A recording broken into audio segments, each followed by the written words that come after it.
एक बर्बाद होती दुनिया, एक असफल अनुष्ठान और मौत के ठीक अगले पल विराज देव जागता है एक ऐसे शरीर में जो उसका है मगर फिर भी उसका नहीं। अब उसके पास न मानव शक्तियां हैं, न मंत्र, न पुराना बल, पर उसके पास है उसका अनुभव। पांचवें चक्र का महामंत्रज्ञ एक सामान्य युवक के शरीर में फंसा ऐसे युग में जागा है जो उसकी दुनिया से सैकड़ों साल पुराना है और कहीं ज्यादा खतरनाक।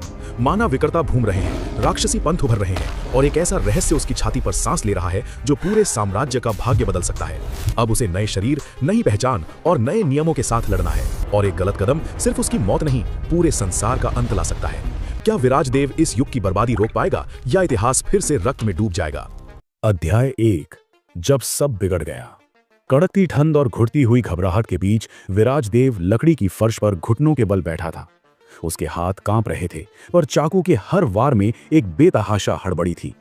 चाकू फर्श में धंसता और वो उसके नुकीले सिरे से प्राचीन, अस्थिर, आधे अधूरे ऋण और फ्रेया संस्कृत की लिपि बनाता जाता।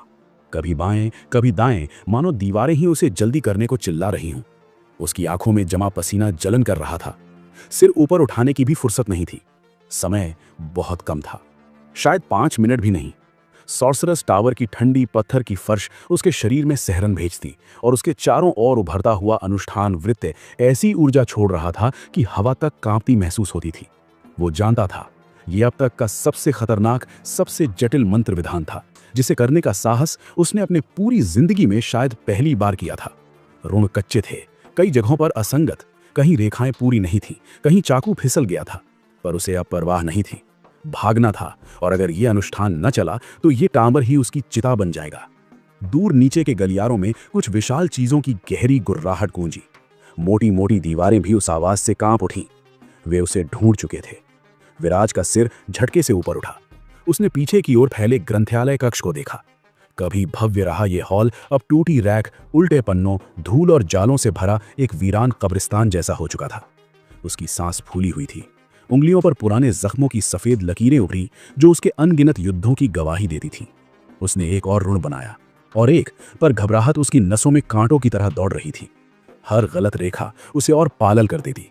अचानक ठक ठक ठक, भारी कदमों की आवाज, बिल्कुल दरवाजे के पीछे। विराज की आंखें फैल गईं, माना राक्षस। पहले एक, फिर 2 और अब शायद कई। सॉर्सरस टावर उनके कब्जे में था और वो अंतिम बचा हुआ जीवित जादूगर था। अगले ही पल धड़ाम, दरवाजा उड़कर टूटा, लकड़ी के टुकड़े हवा में बिखर गए। दरवाजे में खड़ा दैत्य, एक सांड जैसे चेहरे वाला विकृत जनावर, कमरा अंधेरा कर देने जितना बड़ा था। 7 फीट से भी ऊंचा, धूसर फर बीच बीच में सड़ी त्वचा से भरा, गर्दन और बाजुओं पर काली जलती हुई लकीरें, जैसे किसी दूषित देवता ने अपने पंजों से उसकी नसें उधेड़ दी हों। पीठ पर उठती कंटीली हड्डियों की कतारें, दांत इतने अधिक कि मुंह पूरा नहीं बंद होता। वो सिर्फ एक नजर से मौत का ऐलान कर रहा था। विराज ने सांस रोकी और अपना बायां हाथ झटका। पवन कंप, अदृश्य झोंका दैत्य की छाती से टकराया। राक्षस 2 कदम पीछे लुढ़का, पर गिरा नहीं। विराज ने चाकू की पकड़ और कस ली। रक्त उसके गाल पर बह रहा था। राक्षस फिर झपटा। वो इतनी गति से आया कि हवा फटी हुई सी लगी। विराज ने जमीन पर लुढ़कते हुए वार बचाया और राक्षस की टांग में चाकू गड़ा दिया। गुर्राहट से कमरा हिल उठा। राक्षस ने अपने पंजों में काला दूषित ऊर्जा बाल बनाया और उसे मारने को घुमाया। विराज मंत्र बुन रहा था, पर एक ही पल देर हो गई। ऊर्जा वार उसके सीने से टकराया और वो उड़कर एक भारी किताबों की रैक में जा टकराया। चाकू फिसल गया, कमर सुन्न और चेहरे पर आग जैसी पीड़ा। वो जमीन पर घुटनों के बल गिरा। उसने अपने बाएं गाल को छुआ, हाथ खून से भीग गया। वो कांप उठा, धीमे स्वर में बोला, मेरी बाईं आंख। उसकी सांस रुक गई। वो समझ गया, आंख अब नहीं है। उसके भीतर क्रोध उभरा, पर समय कम था।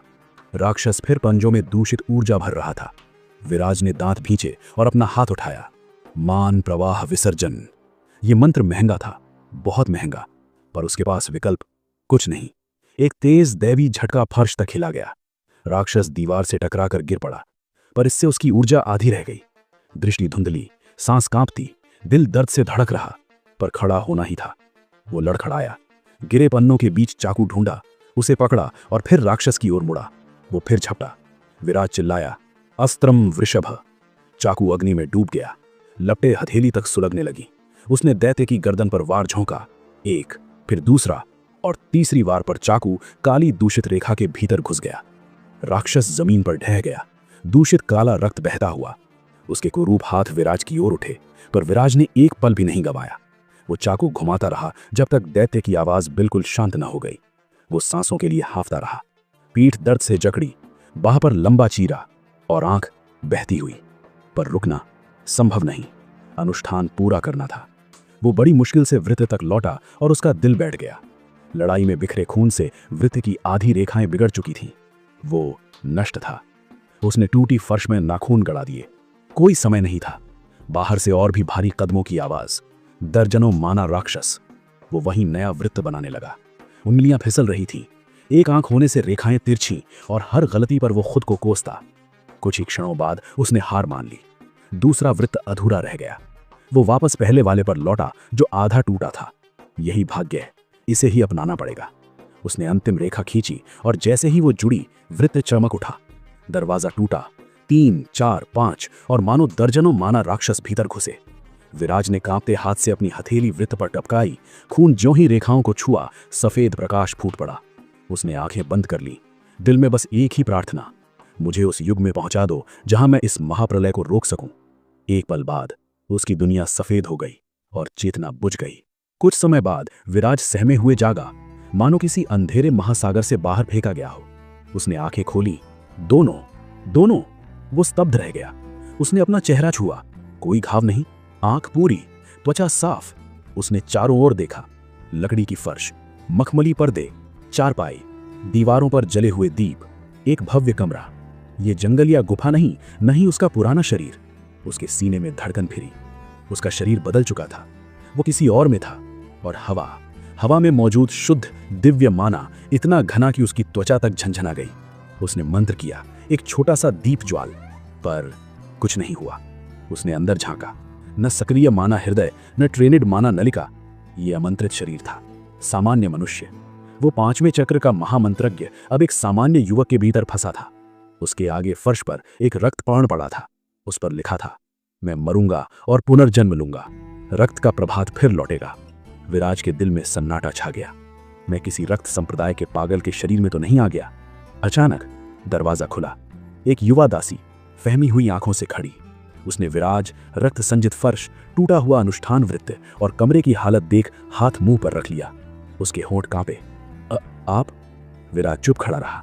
एक और मुसीबत, एक और खतरा और एक ही विचार, अब इससे कैसे निकला जाए। अध्याय 2, अचानक हुआ प्रहार। कमरे में खड़ी दासी को देखकर विराज देव ने अपनी सांस रोकी और चेहरे को यथासंभव शांत रखने की कोशिश की। उसकी आंखों में भय था। पीला चेहरा, दुबली काया और वक्त से पहले झुकी हुई कमर। वो उस शरीर से बिल्कुल विपरीत दिख रही थी जिसमें विराज अभी जागा था।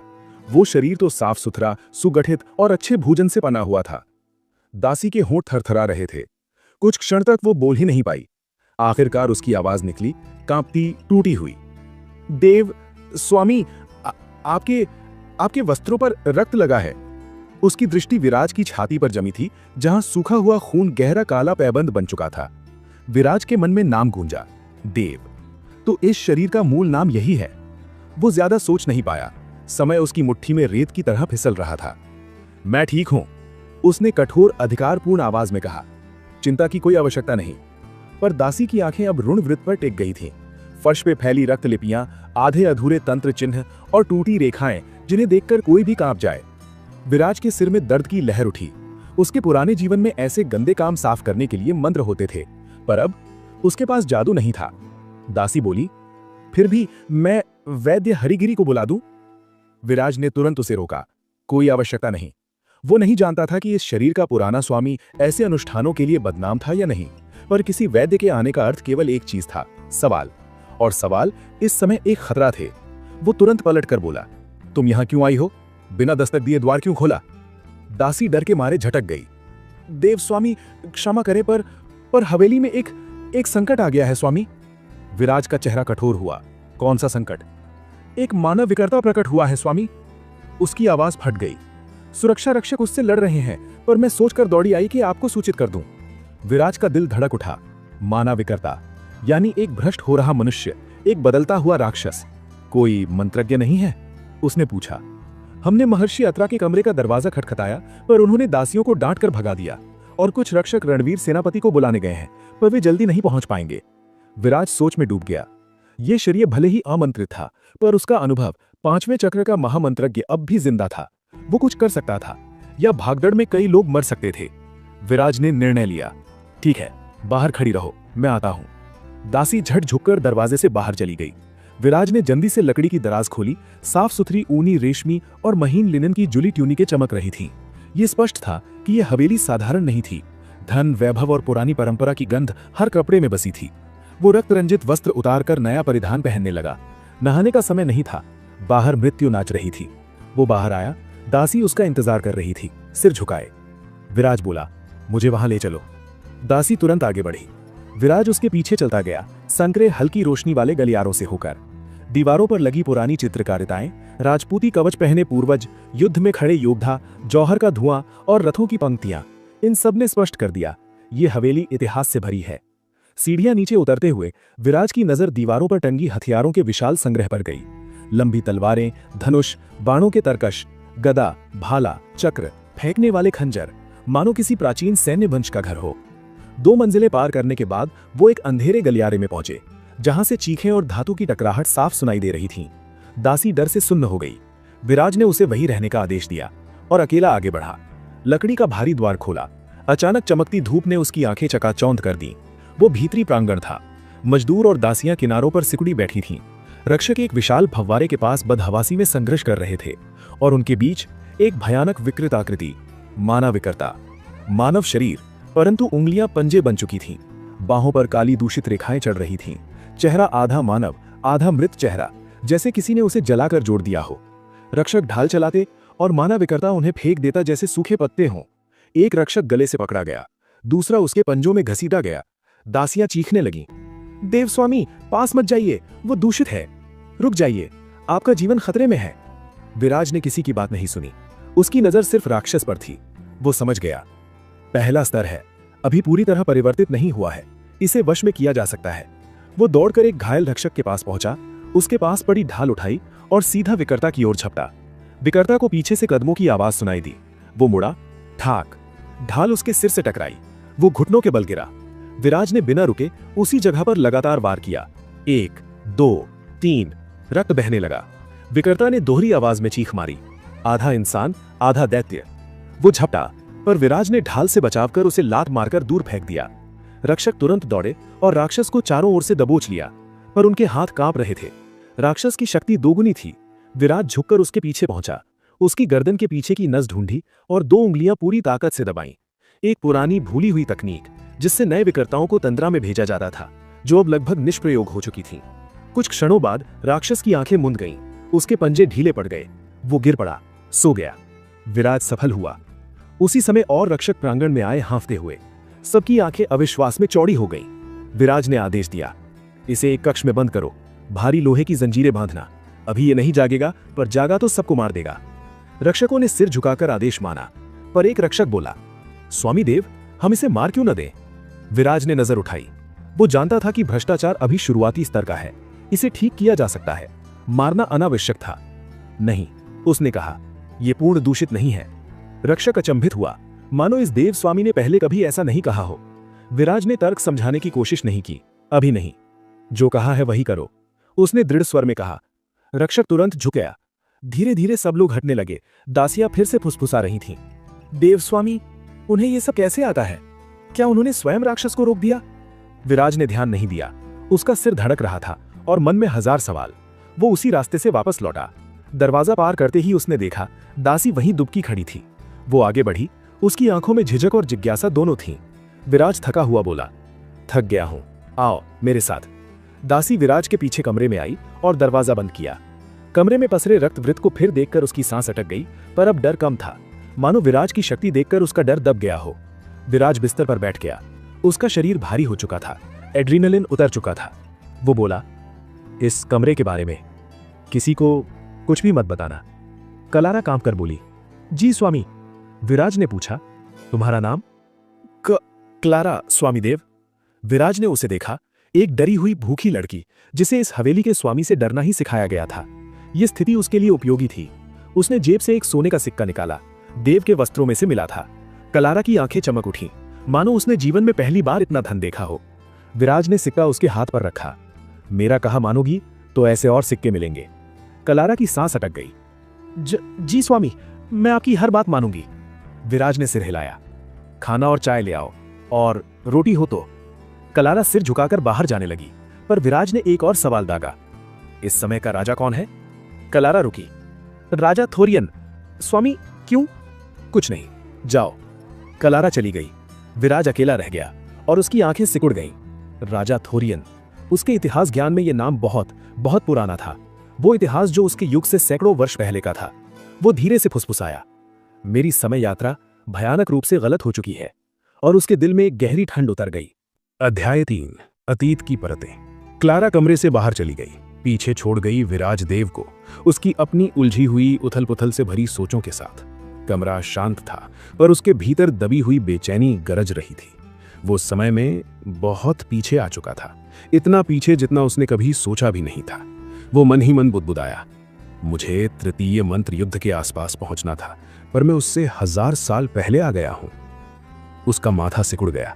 जिस निषिद्ध अनुष्ठान का उसने प्रयोग किया था, वो अधिकतम 500 वर्ष पीछे ले जा सकता था। ये बात जादू विद्या के सभी ग्रंथों में लिखी थी, लेकिन हकीकत उसके सामने थी, नाकाबिले तसव्वुर। वो अब उस युग में था जब राजा थोरियन वरमाल शासन कर रहा था। विराज की सांस अटक गई। इतिहास में राजा थोरियन का सिर्फ एक ही उल्लेख था, वरमाल साम्राज्य का साधारण पर स्थिर राजा, कोई विशेष नहीं। उसका असली प्रभाव तो उसके उत्तराधिकारी राजा एल्ड्रिक वरमाल के आने पर शुरू हुआ था। स्वर्ण युग की शुरुआत, जादू की महानतम उपलब्धियों का दौर, और सबसे विनाशकारी मंत्र युद्धों का भी। वो सोचने लगा, अगर अभी थोरियन राज कर रहा है तो स्वर्ण युग शुरू होने में 20-30 वर्ष है। उसके भीतर एक घुटी हुई आशा जगी। इतना विशाल समय, इतना स्वच्छ, दिव्य माना उसके पास अवसर था अपने पुराने जीवन से भी अधिक शक्ति पाने का। पर मौका तभी मिलेगा जब वो उस शरीर देव की सच्चाई को समझे, और इसलिए उसे देव के अतीत को खोजना था, अभी, तुरंत। वो कमरे में घूमने लगा। हर कोना, हर वस्तु नए अर्थ के साथ दिखने लगी। दीवारों पर फैला वो टूटा अनुष्ठान वृत्त, रक्त से धुंधला बिगड़ा हुआ, उसे फिर से देखना पड़ा। वो घुटनों के बल बैठा। लकड़ी पर उकेरी गई रेखाएं, विकृत, अनगढ़, कई भाषाओं का अजीब मिश्रण। वो बुदबुदाया, देव, तुमने ये क्या किया था? कुछ चिन्ह उसे आंशिक रूप से पहचानी थे, कुछ नागलिपि से मिलते, कुछ अथर्व चिन्हों से, और कुछ किसी अनजानी प्राचीन भाषा से। जितना गहराई से विराज देखता गया, उतना ही स्पष्ट हो गया कि देव इस अनुष्ठान को समझकर नहीं, सिर्फ करने की जिद में प्रयास कर रहा था, और यही उसकी मृत्यु का कारण बना। विराज ने भारी सांस ली और खड़ा हुआ। उसने अग्निकुंड में तेल डालकर आग जलाई। कमरे में फैली ठंड धीरे धीरे पीछे हटने लगी। उसने महसूस किया कि बाहर की हवा काट रही थी। ये महीने हिमरसेन के चल रहे थे, कठोर, चुभती ठंड के। कोई आश्चर्य नहीं कि कमरे की खिड़कियों पर मोटी लकड़ी की पट्टियां जड़ी थीं। वो धीरे धीरे वस्तुओं को परखने लगा। महंगे सुगंधों की शीशियां, इतनी कि वो देखकर चौंक गया। उसने एक शीशी दबाकर हवा में छिड़का। लैवेंडर और कपूर की तेज सुगंध ने उसकी नाक पर झटका दिया। ये तो बहुत भारी है। देव स्पष्ट रूप से किसी उच्च कुलीन वंश का युवक था। वस्त्र, गहने, हथियार, सब कुछ इसका प्रमाण था। पर कोई भी चीज देव को संप्रदाय के शिष्य जैसा नहीं दिखाती थी। रक्तलिपि छोड़कर बाकी कमरा सामान्य था। अब बस एक ही कोना बचा था, किताबों की शेल्फ। विराज तेजी से उस ओर बढ़ा। किताबें, ज्यादातर योग मंत्रियों के वीर कथानक, कुछ युद्ध कथाएं, कुछ पौराणिक जंगल यात्राएं।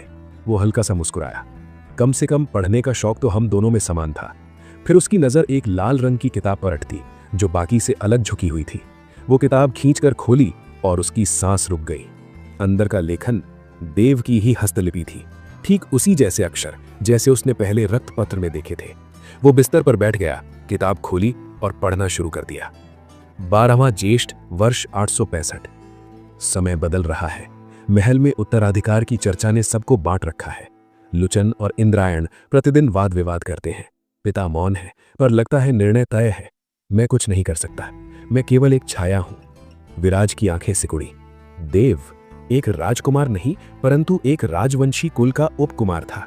उसका कुल वरमाल साम्राज्य का नाग वर्मा कुल। 3 पुत्र, लुचन, इंद्रायण और देव।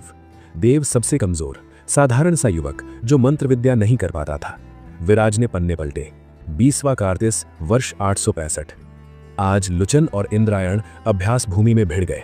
लुचन जीत गया, वो सबसे शक्तिशाली है। मैं फिर बाहर रखा गया। काश मैं भी मंत्री योगी होता। विराज के मन में टीस उठी। वो धीरे से बोला, तो देव मंत्री योगी नहीं था, क्यों? पर उसके पास अभी उत्तर नहीं था। वो आगे बढ़ता गया। पन्नों में देव की छोटी छोटी शिकायतें, उसका दर्द, उसकी बिखरी हुई पहचान उभरती रही। अचानक एक पन्ने ने उसका ध्यान खींचा। 24वां ज्येष्ठ वर्ष 866। 3 दिन पहले मुझे नियुक्ति मिली, वेत्राल नगर का मानद उप बैरन। लुचन मुस्कुराया, वो सब जानता था। पिता ने कहा, देव, वेत्राल तुम्हारा नगर है, पर मैं जानता हूं ये निर्वासन है। विराज के भीतर सिहरन दौड़ गई। देव को वेत्राल नगर में निर्वासित किया गया था। यही वो स्थान है जहां विराज अभी है। उसने तेजी से पन्ना पलटा, पर आगे की सारी पृष्ठें खाली थी। वर्ष 866 के ज्येष्ठ से आगे कोई लेख नहीं। विराज ने किताब बंद कर दी। 6 महीने बाद देव ने लिखना क्यों बंद कर दिया? 6 महीने बाद ही उसने वो घायल शरीर पाया था, वो टूटा अनुष्ठान वृत्त, और देव मृत। विराज की रीढ़ में ठंडक दौड़ गई। क्या देव को किसी ने मजबूर किया था? क्या उसने स्वयं किया था, या किसी ने उसे? उसी समय दरवाजे पर दस्तक हुई। विराज सावधान होकर उठा और दरवाजा खोला। बाहर वही रक्षक खड़ा था जिसने पहले माना विक्रेता को पकड़ने में मदद की थी। स्वामी देव, माना विक्रेता को कोठरी में बंद कर दिया गया है। गिरिजा घर के पुरोहितों ने घायल सैनिकों का उपचार कर दिया है। विराज ने सिर हिलाया, पर रक्षक की आंखों में झिझक थी। और कुछ? विराज ने पूछा। रक्षक ने निगाहें नीची कर ली। स्वामी, रणवीर सेनापति किलियान अत्यंत अप्रसन्न है। वे कह रहे थे कि राक्षस को तुरंत मार देना चाहिए था। विराज ने भीतर का तनाव छिपाते हुए सिर हिलाया। किलियान, हवेली का सेनापति, सभी उसे सम्मान देते थे। उससे जल्द ही सामना होगा, ये तय हो चुका था। विराज ने शांत स्वर में कहा, उसे मैं स्वयं संभाल लूंगा। अब जाओ, और विक्रेता के परिवार को किसी भी तरह नुकसान न पहुंचे। 1 सप्ताह निगरानी, उसके बाद छोड़ देना, ये मेरा आदेश है। जी स्वामी। रक्षक झुककर लौट गया। विराज ने दरवाजा बंद किया और गहरी सांस भरी। इतने सारे प्रश्न और उनके उत्तर अभी धुंधले थे। अचानक उसे देव के बारे में एक बात याद आई, एक असंभव बात। वो बैठा, आंखें बंद की, अंदर की ऊर्जा को महसूस करने की कोशिश की। उसका माना मस्तिष्क, उसका माना हृदय, उसकी माना नलिकाएं, और तभी उसकी आंखें खुलकर फैल गईं। देव मंत्र योगी नहीं था क्योंकि उसके अंग खोखले या नष्ट नहीं थे, बल्कि क्योंकि वे जहरीले थे। विराज ने कठोर स्वर में फुसफुसाया, देव, वो जहर दिया गया था, वो जम गया। अब वो जानता था, देव की कहानी एक साधारण पारिवारिक कलह नहीं थी। ये षड्यंत्र था, विष था, और शायद वही विष उसे उस अनुष्ठान तक ले गया और अंततः मृत्यु तक। विराज की आंखों में ठंडा संकल्प उभरा। अब वो जान चुका था, देव सिर्फ एक कमजोर उपबैरन नहीं था, वो एक मोरा था, किसी बड़े खेल का हिस्सा था, और विराज देव अब उस खेल के केंद्र में था। अध्याय 4, ऋण और रहस्य। विष। भारतवर्ष की जादुई सभ्यताओं में विष का इतिहास उतना ही पुराना है जितनी मंत्र शास्त्र की नींव। जादूगर भी इससे अछूते नहीं थे। साधारण विष भले ही उन्हें नुकसान न पहुंचा पाए, परंतु विष कला के आचार्यों, जिन्हें पुराने ग्रंथों में नाग विषविद कहा गया है, वे सदियों से ऐसे विष विकसित करते आए थे जो विशेष रूप से मंत्र योगियों को तोड़ने हेतु बनाए जाते थे। कुछ विष तुरंत मार देते थे और कुछ धीरे धीरे भीतर से व्यक्ति को अपंग बना देते थे। ऐसे विष सबसे भयानक माने जाते थे। एक अपंग मंत्र योगी अक्सर एक साधारण मनुष्य से भी अधिक असहाय हो जाता था। विराजदेव ने आंखें बंद की, सांस भीतर खींची और अपने शरीर में प्रवाहित हो रहे उस अदृश्य अंधकार को महसूस किया। उसने हल्का सा माना अपनी नसों में धकेला, परंतु सामने दीवार जैसा अवरोध। माना आगे नहीं बढ़ा, बल्कि उलटकर वापस लौट गया। उसकी भौं पर शिकन गहरी हो गई। यह सामान्य माना अवरोध नहीं, यह तो। वह क्षण भर रुका और फिर एक निष्कर्ष पर पहुंचा, माना नाशक। वह हल्का सा हंसा, थका हुआ, विडंबनापूर्ण हंसी। भाग्य सचमुच मजाक करने में माहिर है। उसके बचपन की यादें चमक उठीं। कचरे के ढेरों के पास बैठा छोटा सा विराज रोटी चुराने की कोशिश करता, कूचों में भागता। वही विष उसके शरीर में, और फिर भी जीता रहा था। पर यह संस्करण, वह समझ गया, नए युगों में उपयोग होने वाले घातक स्वरूप से कमजोर था। अभी यह विष सिर्फ माना प्रवाह को रोक रहा था, नसों को जला नहीं रहा। वह सोचने लगा, देव की नसें क्षतिग्रस्त नहीं है, यानी विष पुराना है पर विनाशकारी नहीं, केवल अवरोधक। उसने आंखें खोली, पर किसने? देव को विष क्यों दिया? देव की डायरी में हर जगह लिखा था, काश मैं मंत्र योगी होता, काश मेरा हृदय जागता। वह समझ में आ रहा था, देव को कभी जागने का मौका ही नहीं मिला था, क्योंकि उसके भीतर पहले से ही विष जमा था। विराज ने और गहराई से सोचा, किसने किया होगा? देव के दोनों भाई? संभव नहीं, इतना जटिल विष नए मंत्र योगियों को नहीं मिलता। पर राजवंशों में राजनीति, जहां सत्ता है वहां षड्यंत्र भी। सूत्र बहुत कम थे, निष्कर्ष निकालना जल्दबाजी होती। विराज ने हल्की सी सांस छोड़ी। पहला काम विष निकालना। वह पद्मासन में बैठ गया। कमरा शांत हो गया, सिर्फ उसकी धीमी गहरी सांसें, प्राचीन शैली की ध्यान श्वास। उसने तनिक सा माना अपनी नसों में धकेला, धीरे, और फिर धीरे धीरे दबाव बढ़ाया।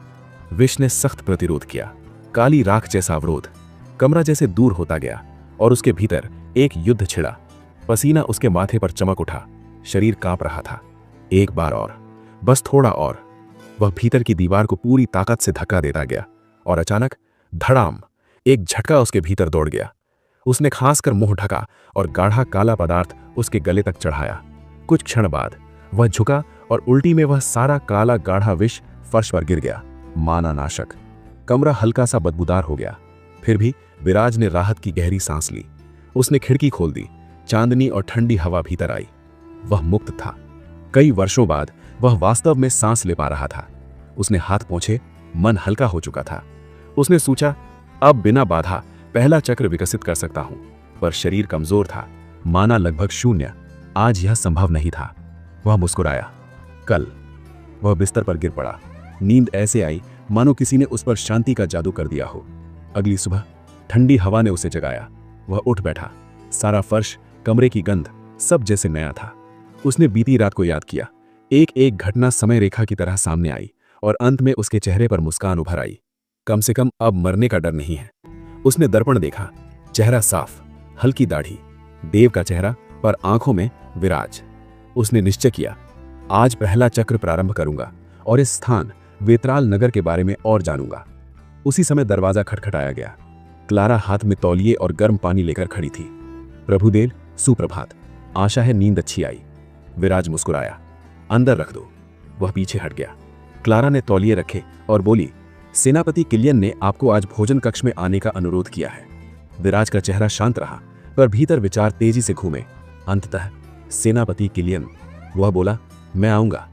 क्लारा ने कपड़े समेटे, नम्रता से झुकी और कमरे से निकलने लगी। विराज ने उसे रोका। क्लारा, इस कमरे को मैं नाश्ता करने जाऊं तब साफ कर देना। उसने जमीन की ओर देखा।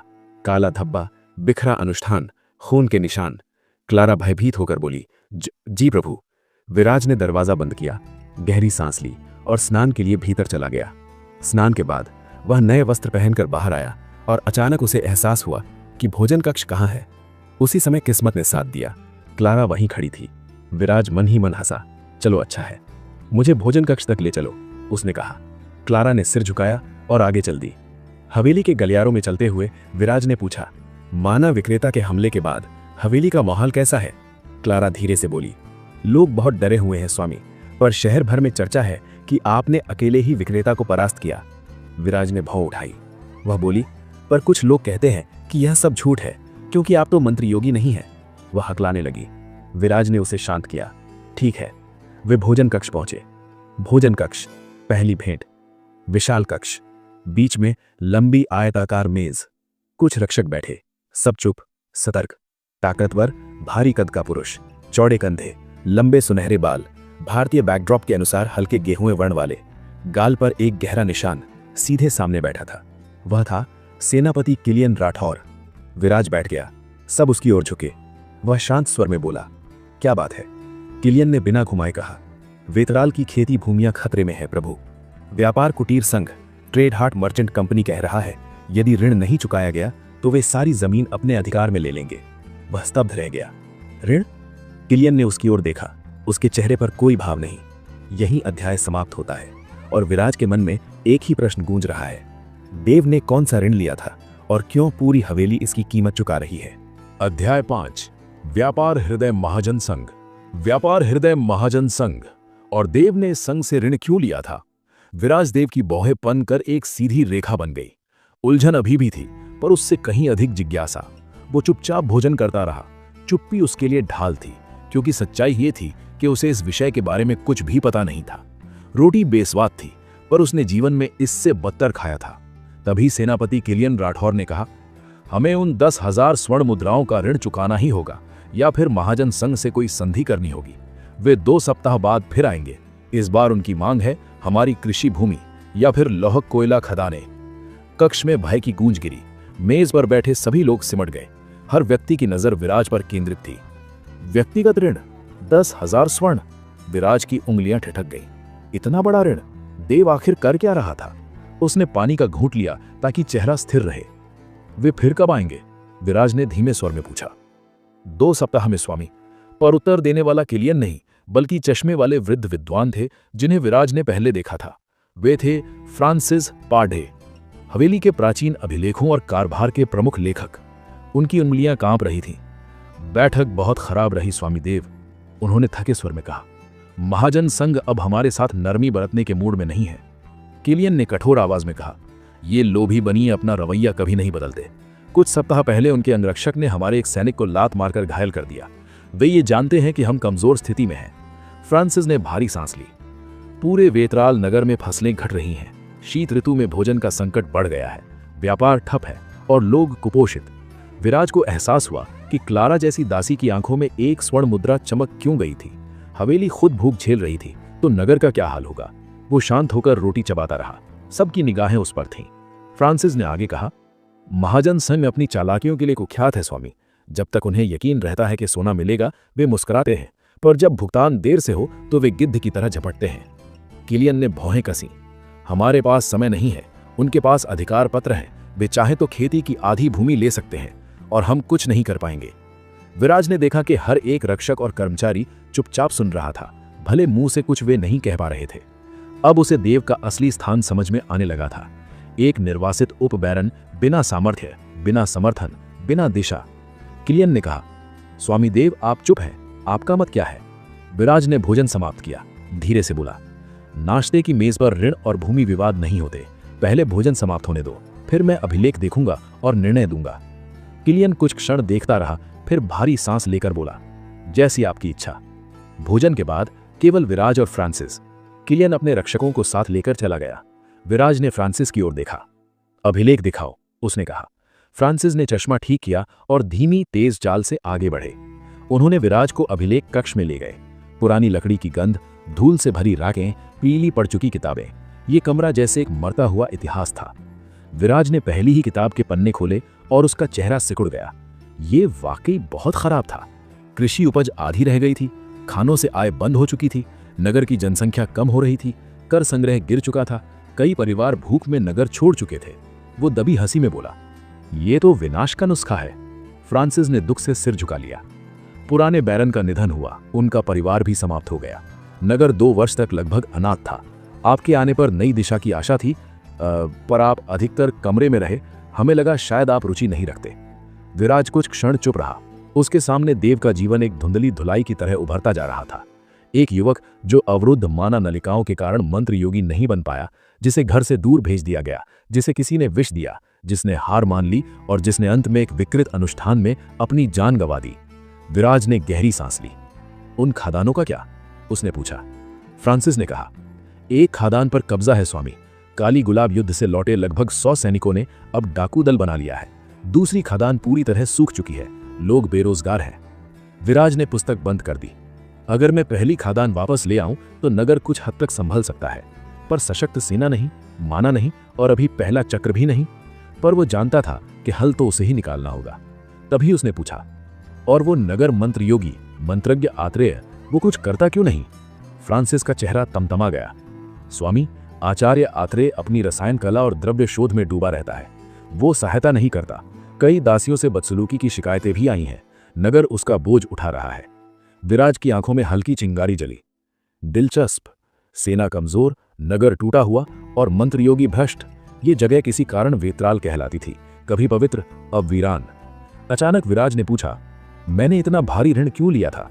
फ्रांसिस ने कहा, आपने कुछ विशेष सामग्री मंगवाई थी। मंत्रज्ञ आत्रेय इससे अवगत था, मैं नहीं। उसने कहा था कि यह आवश्यक है। विराज के चेहरे पर ठंडक उतर आई। तो आत्रेय शामिल था। देव को ऋण में ढकेलने, विष में डुबोने और शायद उस अनुष्ठान तक ले जाने में। विराज धीरे धीरे उठा। वो बोला, मैंने अब तक अपनी जिम्मेदारियां नहीं निभाई हैं, पर यह आज से बदलता है। अगली बार जब व्यापार हृदय महाजन संघ का प्रतिनिधि आए, उसे मेरे सामने लाना। ऋण का समाधान मैं दूंगा। फ्रांसिस की आंखें फैल गईं। वो निशब्द रह गया, मानो किसी ने उसके सामने खजाना फैला दिया हो। विराज मुड़ा और अभिलेख कक्ष से बाहर निकल गया। उसके कदमों में ठोस, अडिग आत्मविश्वास था। देव की हार जहां खत्म हुई थी, विराज देव की कहानी अब वहीं से शुरू हो रही थी। अध्याय 6, प्रथम चक्र, फर्स्ट सर्कल, संस्करण। विराज देव सीढ़ियां चढ़ते समय उलझन से भरा था। मानव रूपी समस्याएं उसके चारों ओर घूम रही थीं। व्यापार हृदय महाजन संघ का कर्ज, माना विकराल माना वीवर, वेत्राल नगर की जर्जर अर्थव्यवस्था और मंत्रज्ञ आत्रेय का संदिग्ध व्यवहार। पर उससे पहले उसे चाहिए था शक्ति, शुद्ध वर्गीकृत व्यक्तिगत शक्ति, यानी प्रथम चक्र का जागरण। बिना जागृत माना हृदय के वो केवल एक कमजोर अभिजात था, जो खुद की रक्षा भी मुश्किल से कर सकता था। कमरे में वापसी। कमरे में प्रवेश किया तो उसने देखा क्लारा ऊंचे शेल्फ पर चढ़कर झाड़ पोंछ कर रही थी। फर्श से लेकर पर्दों तक हर निशान, यहां तक कि वो काला जहरीला मैल जो विराज ने उगलकर बाहर निकाला था, सब गायब था। कमरा वैसा था जैसे कोई अनुष्ठान कभी हुआ ही ना हो। विराज ने हल्की सी खांसी की ताकि क्लारा को उसके आने का पता चले। वो तेजी से मुड़ी और झुककर बोली, सब सफाई पूरी हो गई है स्वामी देव। विराज ने सिर हिलाया, अच्छा कार्य किया है। क्लारा की आंखों में एक असहज सी चमक थी, सम्मान और भय का मिला जुला भाव। जब वो पानी की भारी बाल्टी उठाकर बाहर जाने लगी तो विराज ने उसे रोक लिया। क्लारा, मुझे अगले 1 घंटे तक कोई बाधा नहीं चाहिए। दरवाजे के बाहर पहरा देना, कोई भी भीतर ना आए। क्लारा ने झट से सिर हिलाया, जैसा आदेश। दरवाजा बंद हुआ और विराज अकेला रह गया। प्रथम चक्र, माना हृदय का जागरण। वो कमरे के केंद्र में बैठ गया, ठीक उस स्थान पर जहां देव ने नियत विपरीत अनुष्ठान किया था। एक लंबा स्थिर श्वास भीतर खींचा। कक्ष में तैरता शुद्ध माना, इस युग की अनछुई ऊर्जा धीरे धीरे उसके फेफड़ों से माना हृदय तक पहुंची। विराज ने आंखें बंद की। उसकी चेतना भीतर की ओर मुड़ी। पहले माना मस्तिष्क, फिर माना हृदय, अंततः माना नलिकाएं। और वो चौंका। देव का माना हृदय औसत मानव से कहीं बेहतर था। एक कुलीन रक्त रेखा में ऐसा होना स्वाभाविक था। यदि उसे जहर न दिया गया होता तो शायद वो भी उच्च श्रेणी का मंत्रज्ञ योगी बन जाता। पर आज विराज उस खोए हुए मार्ग को पुनर्जीवित करेगा। जागरण का मूल। प्रथम चक्र का निर्माण सरल था, पर कठिनाई नियंत्रण में थी। माना हृदय में माना को केंद्राभिमुख वृत्त में घुमाना, जब तक कि ऊष्मा, चमक, प्रज्वलन न हो। पर विराज के पास सामान्य विधि से अधिक कुछ था। क्विन विधि, एक भूले बिसरे साधु मंत्रज्ञ क्विन ऋषि की खोज, जिसे विराज ने दशकों बाद एक प्राचीन खंडहर में ढूंढ निकाला था। यह विधि सामान्य 10x माना उत्पादन को 15x तक बढ़ा सकती थी। अब देव के श्रेष्ठ हृदय के साथ इस सीमा को और आगे धकेला जा सकता था। क्विन विधि सक्रिय। विराज ने गहरी श्वास ली और आसपास की हवा को भूखे पशु की तरह खींचना आरंभ किया। माना हृदय में एक वृत्त बना, फिर दूसरा, फिर तीसरा। हर चक्र के साथ ऊष्मा बढ़ी। 2x, 4x, 7x, 9x। कक्ष का वायुमंडल घना होता गया। खिड़की की लौ हिलने लगी। फर्श का तापमान बढ़ा। विराज ने दांत भींच लिए। सीने पर असहनीय दबाव पड़ा। 11x, 12x, 13x, 15x। हृदय जैसे फटने को था, पर वो रुका नहीं। और अंततः धड़ धड़, एक अदृश्य तरंग पूरे कमरे में फैली। विराज का शरीर ढीला पड़ गया, पर चेहरा चमक उठा। प्रथम चक्र जागृत और माना उत्पादन 17x। सीने पर हाथ रखकर उसने मुस्कुराया। अंततः वो धीरे से उठा और परीक्षण के लिए एक छोटा मंत्र बुनने लगा। अस्त्रम ऑक्टेविया। उसके हाथ से एक सुनहरी चिंगारी निकली और फायरप्लेस में लकड़ियां भभक कर जल उठीं। विराज मुस्कुराया। वो अब फिर से एक मंत्रज्ञ था। और तब वो उत्साह में दरवाजा खोलकर बोला, क्लारा तुम। पर वाक्य पूरा करने से पहले वो ठिठक गया। क्लारा जमीन पर बेहोश पड़ी थी। पहले वो चौंका। उसने प्रहार की संभावना सोची, पर तुरंत समझ गया। क्विन विधि से जागरण के दौरान उसने आसपास की माना इतनी तेजी से खींची कि क्लारा जैसी सामान्य मानव भी उसके प्रभाव में चूस ली गई। विराज ने लंबी सांस ली। अरे, ये मेरी भूल है। ग्रंथालय, इतिहास की खोज। कुछ समय बाद विराज वेत्राल हवेली के छोटे से ग्रंथालय में था। अभिलेख, इतिहास, भूगोल, सबकी आवश्यकता थी। क्लारा अब होश में थी और शेल्फ से किताबें चुन रही थी। हालांकि विराज को संदेह था कि उसे पढ़ना भी आता है या नहीं। विराज ने उसे पुकारा, क्लारा, नगर के लोग कैसे जी रहे हैं? क्लारा के चेहरे पर उदासी उतर आई। स्वामी, कई लोग भूख से कमजोर हैं। मेरे पड़ोस की एक बुढ़िया ठंड में दम तोड़कर चली गई। कुछ परिवार नगर छोड़ गए हैं। विराज ने भौएं टेढ़ी की। तो हुष्ण पाषाण, हीट स्टोन्स क्यों नहीं? क्लारा ने अनजाने भाव से पूछा। हुष्ण पाषाण, क्या वो आग का कोई प्रकार है? विराज रुक गया। तुमने कभी ऐसे पत्थर नहीं देखे जो गर्मी छोड़ते हो, सर्दियों में पूरे मोहल्ले को गर्म रखते हैं? क्लारा ने धीरे से सिर हिलाया। नहीं स्वामी, हम तो बस अलाव जलाते हैं। और तभी विराज समझ गया, इस काल में हीट स्टोन्स अस्तित्व में ही नहीं थे। उसकी आंखों में चमक आई। तो ये आविष्कार मैं करूंगा। अध्याय 7। एक मंत्र योगी। स्वामी देव। क्लारा ने नीचे की ढेर से एक मोटी तेली कागजों वाली पुस्तक उठाकर विराज के हाथों में रख दी। वह पुस्तक पुरानी थी, किनारे फटे हुए, मुख पृष्ठ पर धूल और पन्नों पर समय के पीले धब्बे। विराज ने कवर झाड़ा और खोला। अंदर एक मानचित्र, हाथ से बना पर आश्चर्यजनक रूप से विस्तृत। रेखाएं, बिंदु, पर्वत, नदियां, दुनिया की बुनावट उसके सामने थी। एल्डोरानिया, संसार का उत्तरी भूखंड। यहाँ वो अभी था, सर्वाधिक समृद्ध उत्तरी महाद्वीप में। युग बदलते रहते हैं, पर यह सत्य नहीं। उसने उंगली से महाद्वीप को छुआ। प्रदेश सीमाएं बिंदुओं और छायाओं में दिखाई गई थी। जंगलों, बर्फों, मोहल्लों, दुर्गों, सभी का विस्तार। क्लारा की उत्सुक निगाहें उसके कंधे के ऊपर मंडरा रही थीं, पर उसने ध्यान मानचित्र पर टिकाए रखा। लैंसफिल साम्राज्य, वह वही साम्राज्य जहां राजा थोरियन शासन करता था। एक नाम जिसने विराज को अतीत की यादों में धकेल दिया। वह चाहकर भी नहीं भूल सकता था कि यह संसार स्वर्ण युग से अभी भी कई दशक दूर था। उसने उंगली से लैंसफिल की सीमाएं खींची। वनों, झीलों और दैत्य गुफाओं से भरा क्षेत्र। वेतराल, उसका वर्तमान क्षेत्र। उसने पूछा, क्लारा, वेतराल की सीमा कहां तक है? क्लारा ने मानचित्र को नजर से नापा। घरों, खेतों और वनों की गणना करते हुए सीमा रेखाओं तक पहुंची। उसकी उंगली पूर्व में लहराते जंगलों के पास रुकी। विराज ने मन ही मन दूरी का अनुमान लगाया। पश्चिम में ड्यूक का मुख्य प्रांत, पूर्व में विशालतम वॉस्पर वन, दक्षिण में पर्वतों की रीढ़, उत्तर में जमी हुई नदियां। यदि वह ड्यूक के प्रांत की ओर यात्रा करे, 1 सप्ताह तो कम से कम लगेगा। उष्ण पाषाण का विचार। विराज ने अचानक पूछा, क्लारा, तुमने सच में कभी भी उष्ण पाषाण जैसे किसी साधन का नाम नहीं सुना? क्लारा ने आंखें सिकोड़ी। वे जो कमरे को गर्म रखते हो, पच्छर जैसे? हाँ, उन्हें कमरे में रखने मात्र से गर्मी फैल जाती है। क्लारा सोच में पड़ी। लावोनिया साम्राज्य में शायद कुछ ऐसा सुना था। वहां की धरती सदैव जमी रहती है। किसी यात्री व्यापारी ने कहा था कि वहां ठंड भगाने के लिए कुछ साधन होते हैं, पर वे पत्थर नहीं थे स्वामी। विराज के मन में कुछ चमका। अर्थात उष्ण पाषाण अभी इस युग में अस्तित्व में ही नहीं। तो फिर क्यों ना मैं इन्हें गढ़ूं? ये विचार मानो बिजली की तरह उसके मन में कौंधा। ऋण चुकाने का साधन, नगर को राहत का उपाय, और साथ ही एक संभावित जादुई आविष्कार। कठिनाई। वह अपनी मेज पर बैठा तहस नहस कागजों का नजर घुमाने लगा। तीसरा पन्ना गोल करके फेंकने ही वाला था। उष्ण पाषाण बनाने में सरल नहीं। सील चिन्हों का संयोजन, माना अवशोषण, प्रज्वलन चिन्ह, ऊष्मा स्थिरता, ये सब अत्यंत कठिन था। अरे, यदि प्रज्वलन चिन्ह गलत बैठा तो पत्थर गर्म नहीं होगा, सीधा फट जाएगा। उसने सिर खुजाया।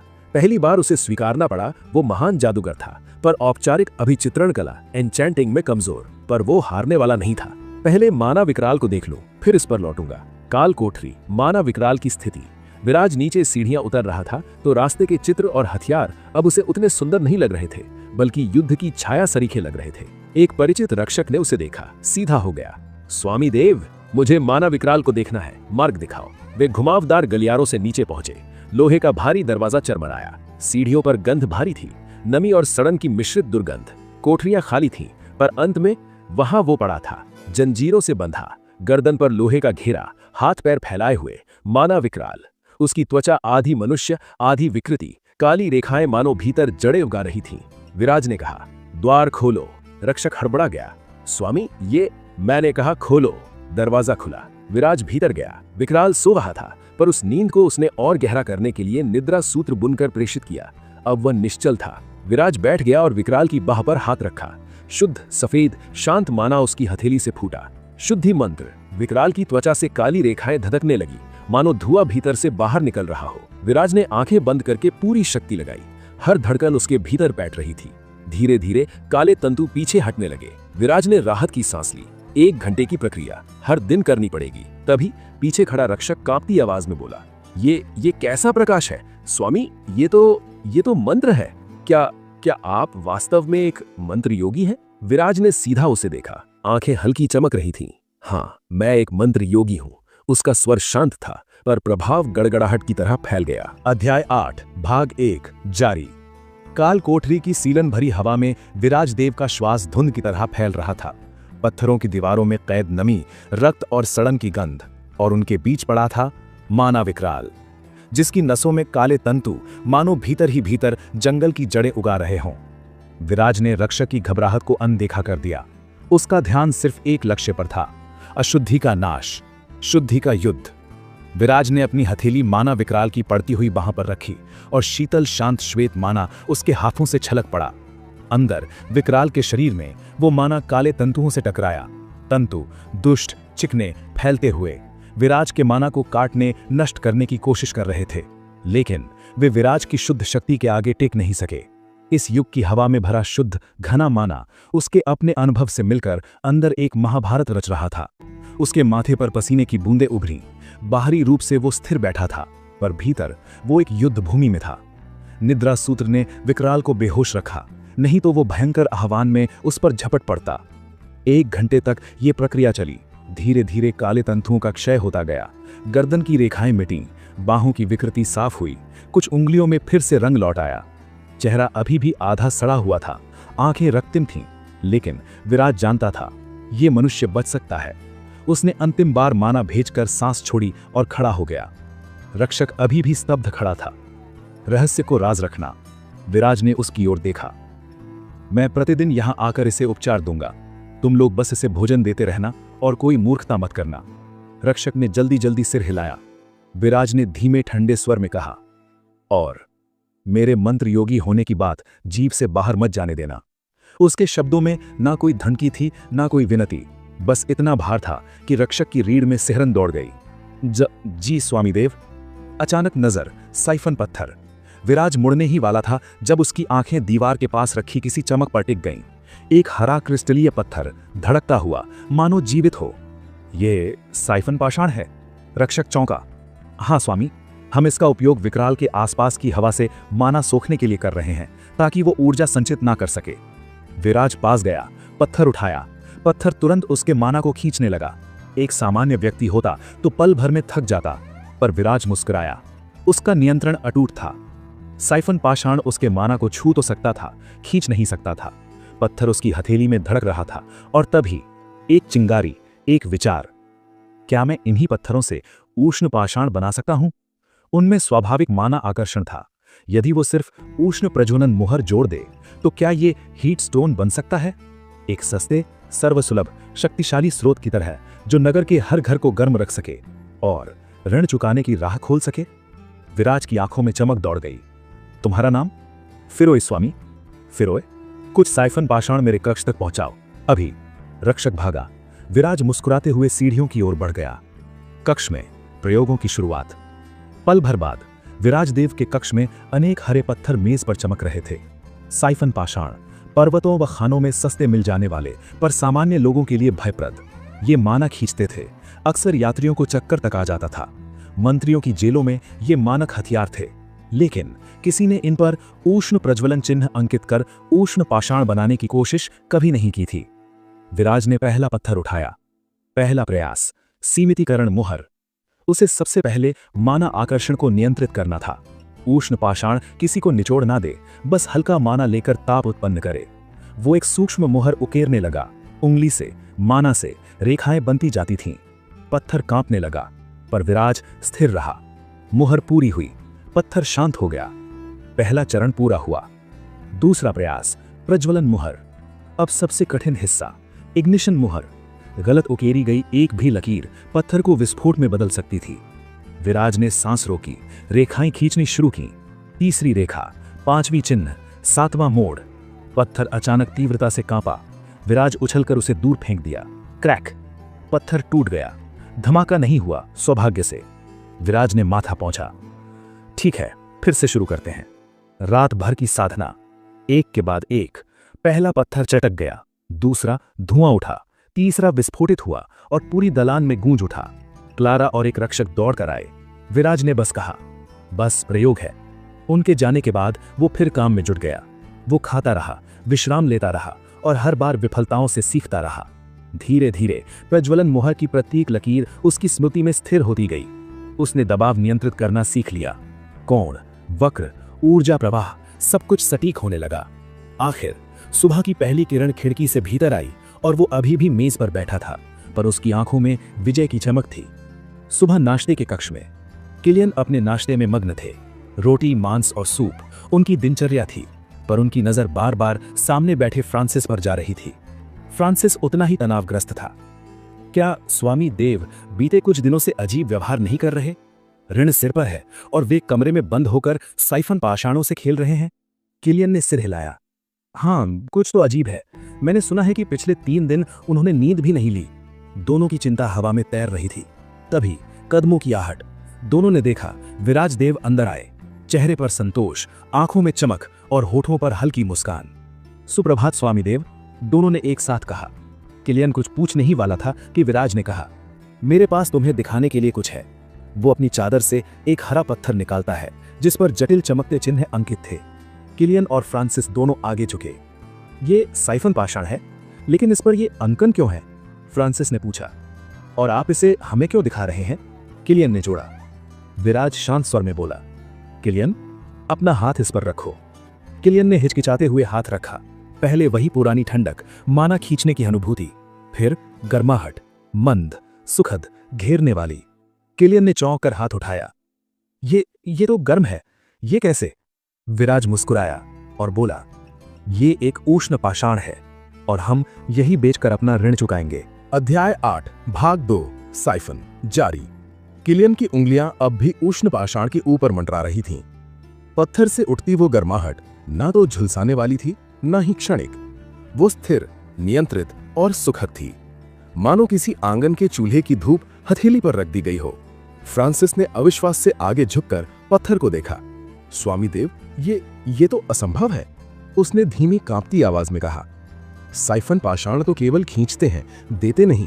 ये तो उनकी प्रकृति ही नहीं। विराज मुस्कुराया। प्रकृति बदलने की जरूरत नहीं थी फ्रांसिस, बस दिशा बदलनी थी। किलियन ने आंखें संकुचित कर ऐसे देखा जैसे किसी छिपे रहस्य को सूंघ रहा हो। तो ये गर्माहट कहां से आ रही है? विराज ने मेज पर ऊष्म पाषाण को स्थिर रखकर कहा, यह पत्थर चारों ओर से माना आकर्षित करता है।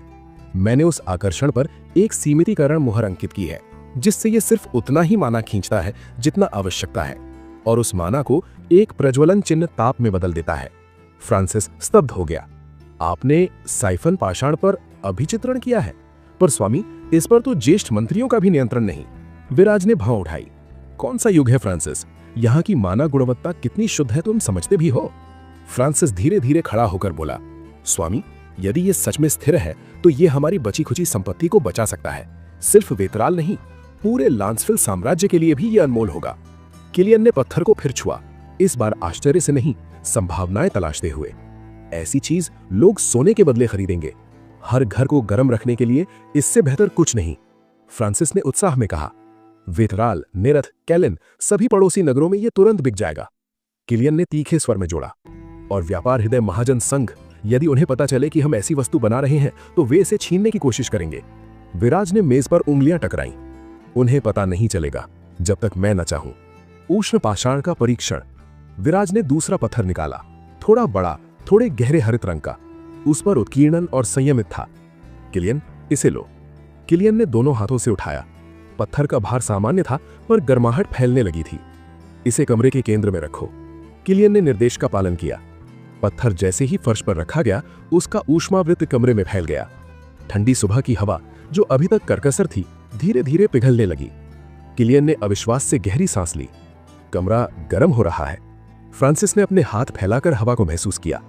ये बिल्कुल चूल्हे जैसा नहीं, कोई धुआं नहीं, न भभक, न आग, बस शुद्ध गर्मी। विराज ने संतुष्टि से कहा, एक पत्थर एक कोठरी गर्म करेगा, बड़ा पत्थर एक पूरा घर। डेजर्ट सीरीज पत्थर जंगलों में भी काम करेगा। सर्दी में लोग मरना बंद करेंगे। और वो रुका और दोनों की आंखों में देखा। और हमारा ऋण 2 सप्ताह में चुका देंगे। उनकी प्रतिक्रियाएं। किलियन, जो आमतौर पर कठोर था, अपनी कुर्सी पर पीछे टिककर गहरी सांस लेने लगा। देव, मुझे लगता है मैंने आपको कभी समझा ही नहीं था। फ्रांसिस ने मुस्कुराते हुए कहा, मैंने भी। सच कहूं स्वामी, मैं सोचता था आप यहां के लिए बोझ हैं। विराज हंस पड़ा। तो अब? फ्रांसिस ने सिर झुकाया। अब आप उम्मीद है। विराज की मुस्कान हल्की पर स्थिर थी। मैं चाहता हूं कि वेतराल फिर से सांस ले। अभी ये नगर मर रहा है और इसे जीवन चाहिए। ये शुरुआत है। किलियन ने गंभीरता से कहा। मैं सैनिकों को आदेश देता हूं कि पाषाण का स्रोत, पर्वतीय खदान सुरक्षित रखा जाए। किसी और को इसकी खबर नहीं मिलेगी। फ्रांसिस ने भी कहा। मैं नगर की आवश्यकता के अनुसार कीमत तय करूंगा। गरीबों को कम दाम, अमीरों को सामान्य और व्यापारियों को ऊंचे मूल्य पर। हमारे कोष भरेंगे और लोग भी बचेंगे। विराज ने संतुष्टि से सिर हिलाया। पर अच्छाई, एक नया खतरा। ठीक उसी समय दरवाजे पर हल्की दस्तक हुई। एक दास दौड़ता हुआ आया। स्वामी देव, आपको संदेश मिला है। किसी ने कहा है कि व्यापार हृदय महाजन संघ ने फिर से दूत भेजा है। वे दोपहर में आपके सामने परामर्श करने आ रहे हैं। किलियन का चेहरा कठोर हो गया। फ्रांसिस की आंखें चौड़ी हो गईं। विराज ने बस उष्ण पाषाण को मेज पर रखा, उसकी चमक को देखा और शांत स्वर में कहा, अच्छा है, अब उन्हें दिखाने का समय आ गया है कि वेतराल अब कमजोर नहीं है।